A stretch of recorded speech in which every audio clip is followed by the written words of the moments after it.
This week on Act Out, a whale of a deal for the IMF and all the other folks who want to keep consuming but want someone else to deal with the fallout. Next up, the whole damn system is guilty as hell, and that's a heavy thought. And while starting the fight and more so the build in your own community might seem a small move to make, it may be the most powerful. From tweets to marching in the streets, this is Act Out. Rockets! Blockade! Bulldozers swarm outside the checkpoint gate. I know it's flash broke the hush and blew me into the street. I awoke next to the body of my baby. No! Welcome to Act Out. I'm Eleanor Goldfield, and this is your tipping point. Whales are impressive. And I just don't mean in terms of, holy shit, that's a huge animal. Also, yes, I'm talking about combating climate change. A report released by the IMF earlier this year shows that whales are in fact more efficient at combating climate change than trees. Each whale can lock almost 30,000 kilograms of carbon dioxide on average out of the atmosphere. A tree absorbs only up to 21 kilograms of carbon dioxide a year. As well as this, whales also support the production of phytoplankton, which contributes at least 50% of all oxygen to the Earth's atmosphere and captures as much carbon as 1.7 trillion trees, or 4 Amazon forests. It would seem that whales are indeed, as the report titles, nature's solution to climate change. It's really too bad that they can't somehow stop all emissions, that they're not carnivorous and so aren't interested in eating any oil tycoons or bankers. But hey, no one's perfect, right? And the IMF points out that their worth does indeed extend past literally cleaning up our mess. Whales contribute to the $150 billion fishing industry. They're cool to look at, and therefore rake in some $2 billion annually via whale-watching tourism. All in all, the IMF estimates the value of a single great whale at more than $2 million, which comes to more than $1 trillion for the current stock of great whales. You hear that? $1 trillion for the current stock of great whales. To listen to this outline, carbon sequestration, fishing industry, tourism, you'd think I was talking about like some new technological advancement that we can just cook up in a lab with a Tesla battery and a handful of underpaid workers. But this is an actual animal that we're talking about. The entire clusterfuck that we're in is because we talk and think about nature as a dollar sign, a resource that we can use for our own means and ends, a singular asset in a larger supply chain that all feeds the bottom line, the almighty dollar. And some might say, well, Eleanor, it's good to incentivize green solutions financially. It means more people will buy in and they'll become more viable. In the short term, sure, and on a small scale. But there's no such thing as green capitalism. There's no such thing as sustainable consumption at our current rate. Consumption for the sake of profit rather than life and public good. This report, though interesting scientifically, merely proves that we aren't reckoning with that simple reality. We look at trees or whales to carry our pollutive burdens while never questioning the pollutive burdens themselves, or the holistic actuality where whales and trees aren't dumpsters for our failures, but unique and vital parts of larger ecosystems, which, spoiler alert, we're a part of too. Furthermore, and besides the absurdly arrogant argument to protect nature based on its ability to help us, this is a totally flawed paradigm. It doesn't actually work. If it did, don't you think we would have already stopped deforestation? As the saying goes, if trees gave us free Wi-Fi, we'd be planting them like mad. Unfortunately, all they do is give us oxygen. In short, cool that whales are even more incredible and powerful than we originally thought. Science is actually magical. But do not place the burden of our work as humans on the backs of beings that cannot and should not carry it. We have work to do. To stop polluting, to start protecting, to save ourselves, and yes, to save the whales.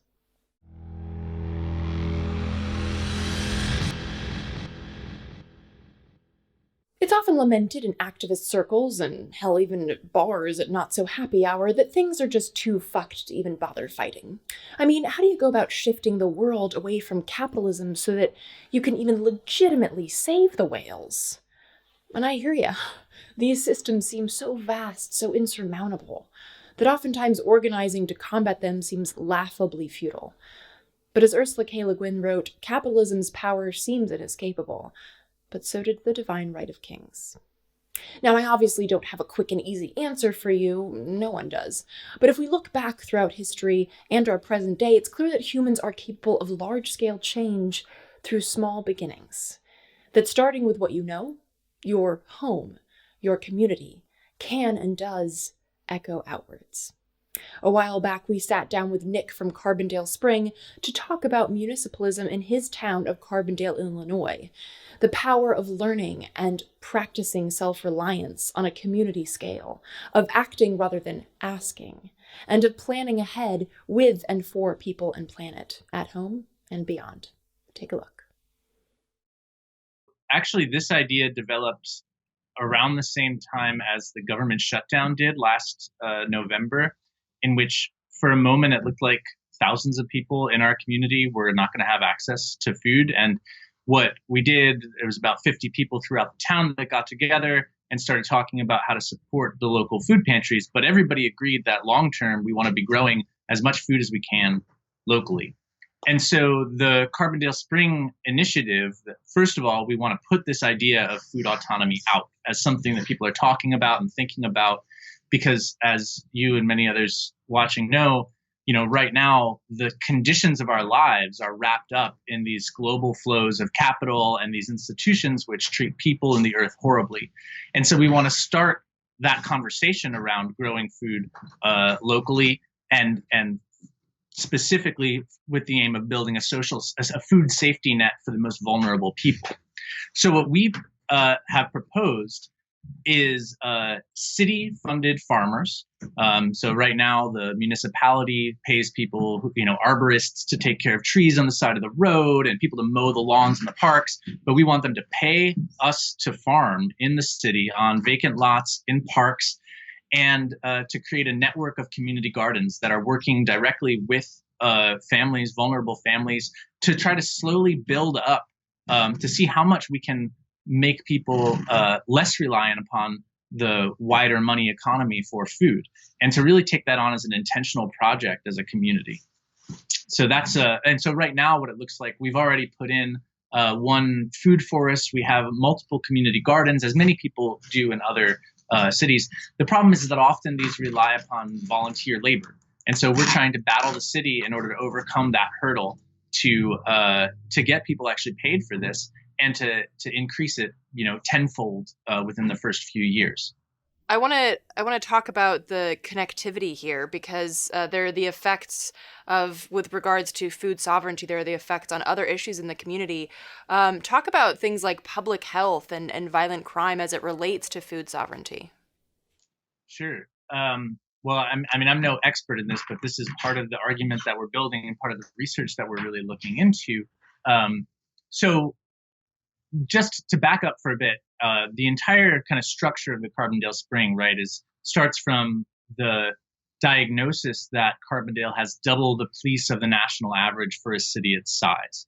And so we're arguing that we can reduce the police down to a quote unquote normal size, which is a size in line with the national average, and free up millions of dollars, really, to turn Carbondale into one of the most ambitious cities in the country, tackling climate change and social and economic problems of our time, and really foregrounding a compassionate approach to social problems.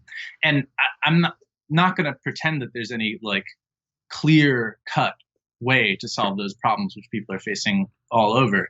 But there is evidence that community gardens and these kinds of projects reduce levels of depression and anxiety, have been correlated in some studies with a reduction in shootings in the areas around them.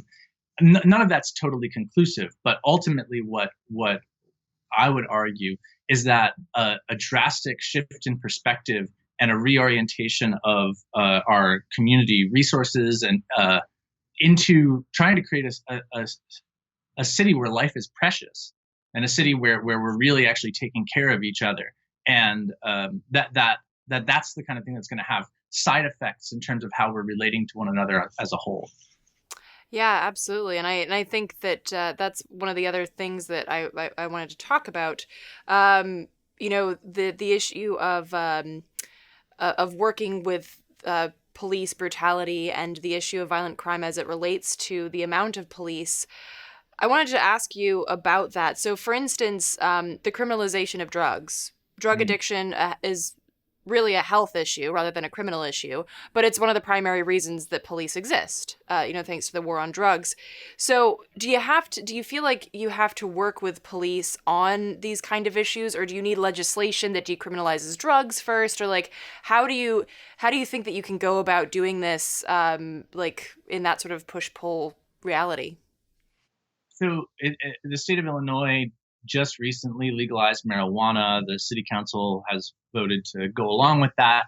And so it's not clear that that's going to mean that, so-called black market cannabis isn't still heavily criminalized.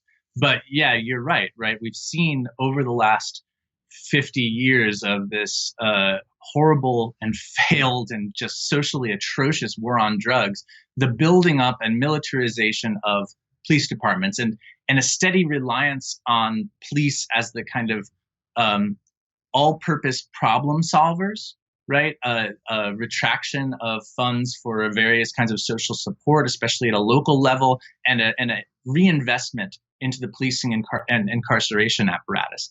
And so that's something that we're trying to very clearly push back against. And we make a distinction between what we call and what we've proposed as care workers, and what certain scholars call violence workers. And this isn't to say that force isn't necessary in human life. We certainly need people to call when there's a shooting and you need somebody with a gun to show up. But right now, the police are being asked to be these two contradictory things.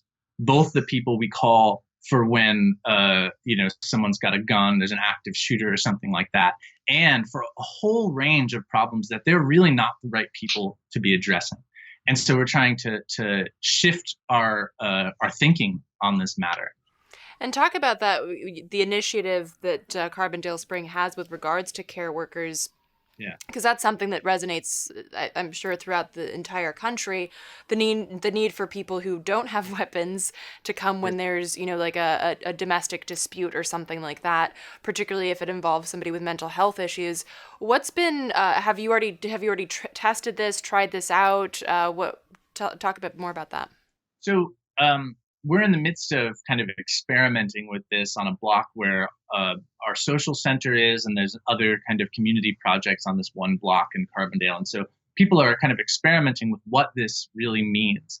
And there's one major inspiration that we have for this, or for an element of this, which has received national news, and that's the Cahoots program in Eugene, Oregon, which has been going on for 20 years. And they've been very successful doing emergency mental health crisis response. That successfully diverts 17% of calls from the Eugene Police Department. And Eugene has a normal sized police department, not a double sized one like Carbondale has. So that's one inspiration for that. But we're also trying to think of this concept of care workers as something that's even broader. So not just to meet people when they are in a crisis mode, but to also be kind of have people who are like doing rounds, talking to people, trying to meet folks before they're in a crisis mode. And another element of this too is that there's tons of people that are already doing work like this throughout our community, whether formally or informally, whether they're just like the neighbor that people call when they have a situation. And so we're trying to find those people, meet them, and support them through this process. Rather than just kind of leaving them to their own devices where people are more likely to get burnt out things. So I want to talk about, because this is something that also ties into your one of your initiatives, the co-op law that will go into effect in Illinois in 2020. How does that affect or fold into the work that you're doing with regards to worker-owned businesses? Yeah, so one of our initiatives is the Cooperative Business Fund, and that's born out of this situation where there's a number of businesses throughout Carbondale that have been closing due to, well, for a lot of different reasons. I'm not going to fully speculate as to why. But some of them were successful businesses, but the owners, for whatever reason, wanted to get out of town. And so our argument is that there's already people that are invested in the continuity of those businesses. It's the workers themselves, and the city should provide capital for them to transition them into worker-owned cooperatives. Now, up until the last few months, and really starting on January 1st, a new law goes into effect that was passed in the Illinois Illinois State Assembly this last year, which provides a legal form for cooperatives in the state of Illinois. Because prior to that, what worker cooperatives existed either had to incorporate as an LLC and just internally structure themselves as cooperatives, or there were some limited cases where you could have a worker co-op. And so now that's going to be available across the board as a legal form. The real impetus here is to what we're going to try to do is to create a network of of democratic workplaces. Also, so this cooperative business fund, the aim is to try to get money from the city. We've already crowdfunded a kind of nest egg, if you want, of $26,000 for that, where we're going to try to make that available to people that want to start worker co-ops or to transition existing businesses into worker co-ops, with three major kind of elements to the criteria for how we decide where that money goes. The first is that it's economically viable. It has to be able to reproduce itself, even if it's not making profits. It's not about returns on investments. But second, that we're trying to build what we call subsistence networks or detachable supply chains. So we want to invest money in local forms of production where the entire supply chain can be either local or regionally based, so that should there be some kind of natural disaster or some other thing that makes the reliability of the global flows of capital not reliable anymore, we have the ability to continue, subsistence production here.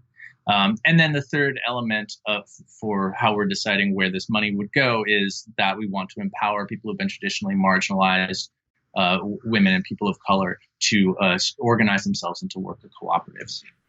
Yeah, again, so that's what I'm seeing is like the red thread of self-reliance and autonomy, like in the community, as opposed to being, just a slave to the whims and the wills of Wall Street and the sort of larger structures of the U.S.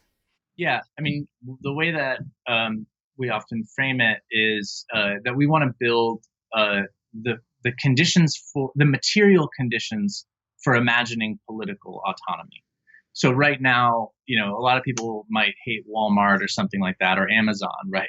But the things are organized in such a way that your life or a lot of people who are struggling or in poverty also depend on those very institutions. And so how do we, without believing that we can build enough to live a fully autarkic, self-sustaining life, which is not necessarily even desirable, but to build enough where we can imagine ourselves freed from those particular kinds of structures, and build enough where we can imagine, well, if we did a little bit more, then we'd be a little more or a little less dependent in those ways. But yeah, it's also like, one way you could even think about it is like community prepping, like rather than prepping as this utterly individualistic thing that people usually conceive it as. I mean, it turns out that's not very good preparation for the troubles that we have to come, probably, right? Like the best preparation you can do is to build and be a part of a resilient community.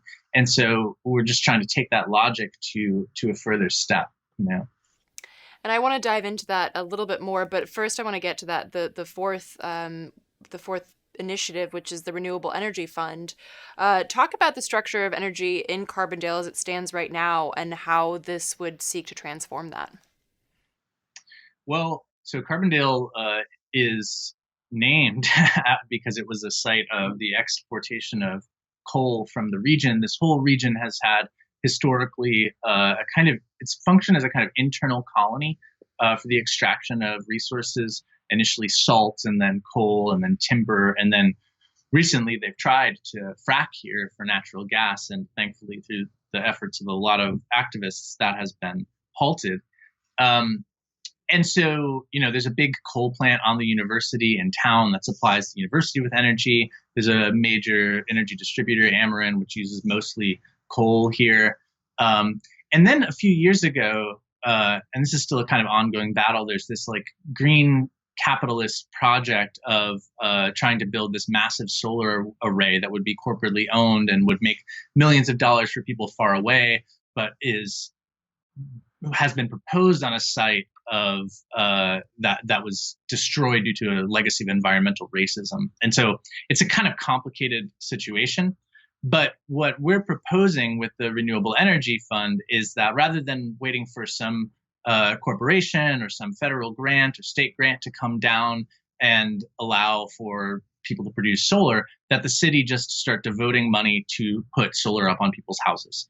That's basically what we're proposing. And there's people that are involved in solar companies that are working with us that have kind of developed a modified municipal group buy program where they're trying to, we're trying to make this plausible for the city and show how much it would cost. And, if our plan were to go ahead, we could be 100% solar in this city in 20 years, which is still not enough, basically, And so then there's further ways that we're thinking about extending the concept of renewable energy into the notion of autonomous infrastructure, which would include investing in putting rain barrels on people's houses, but also, and this is just a kind of whim of an idea at this point, but the question of, rather than thinking about technological fixes to energy use, if you have an evening of community theater and you have that night when hundreds of people are together in one place, right? That's hundreds of people that aren't together staring at their screens in their individual houses, And so is there a way for us to think about like social technology being together and more and sharing our lives together more as a way of reducing our overall energy use altogether, And so that's another place that this thinking is kind of heading toward. That's a really cool idea, because you hear so often that people say, well, it's not just about renewable energy. We just have to cut down on our energy consumption. Yeah. But you're actually going a step further and being like, well, here are some cool ways that you could do that, as opposed to just sitting in the dark by yourself. Yeah. So the problem there is that that's phrased in this kind of moralistic and individualistic way that's about kind of isolating people, or people imagine a continuation of their own isolation just without electricity. And so if we actually want to use less electricity, we have to like rediscover the magic of being together. I want to get into the sort of like philosophical, theoretical mess a little bit more, because you oftentimes hear about this push and pull, right? This push to change things now, and that feeling like stopgap reforms, like universal health care. Yeah, but that relies on the state. But at the same time, it will save millions of people's lives and will keep people from suffering needlessly, versus the whole, well, fuck it, let's burn it all down. Talk a little bit about how you see Carbondale Spring fitting into that push and pull. Yeah. So the problem is totally urgent, right? The conditions of our life are destroying the conditions for life on the planet. But simply coming to a full stop in a context where a lot of us don't know how to grow food together, relate together, right? Where people are beginning from this really isolated position. There are miracles that sometimes happen in disaster situations or situations of political upheaval where, people spontaneously self-organize in ways that are totally beyond our comprehension. And that's great. But also we can prepare ourselves for that. We can begin to develop the kinds of skills that we would need if we were free of those structures. And we can try to put the ethos out as loudly and as widely as we can, that, we want this place to be a place that's liberatory within the disasters that we know are coming. And part of the other element here is like, a lot of the place where people's politics develops with these the challenges of our time is on the internet, and there's something kind of intrinsically powerless about it, or even delusional in terms of like the sense that it feels powerful. And so what we're trying to do, for myself, what I'm trying to do is, and along with the people that I work with, is to try and discover where we have agency, and to place a challenge in front of the local politicians of this town that is informed by the crises of our epoch.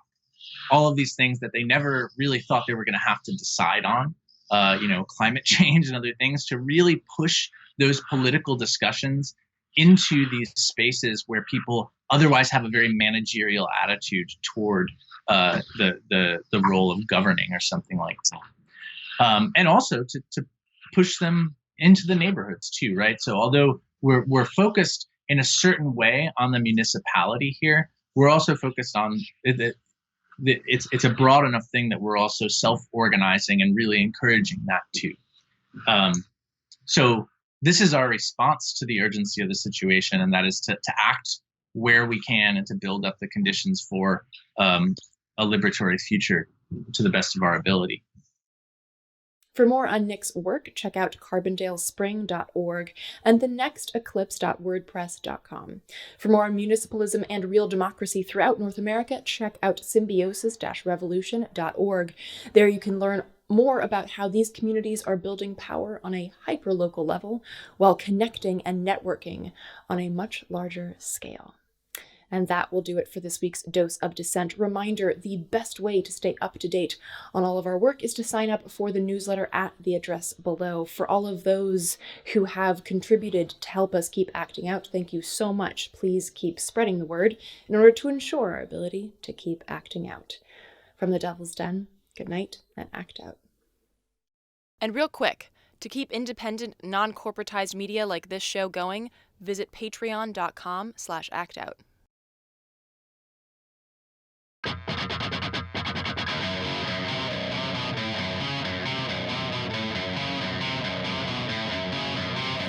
can hear the boots are stomping. Come on, boys, let's get some rocks to throw. I can't stand to hear my father cry anymore. Time we left one of you motherfuckers dead in the road. We've been begging up inch by inch, we got nowhere else to go. It's been too many years since you pushed and set my shove. I'm not a violent man, but I will kill for what I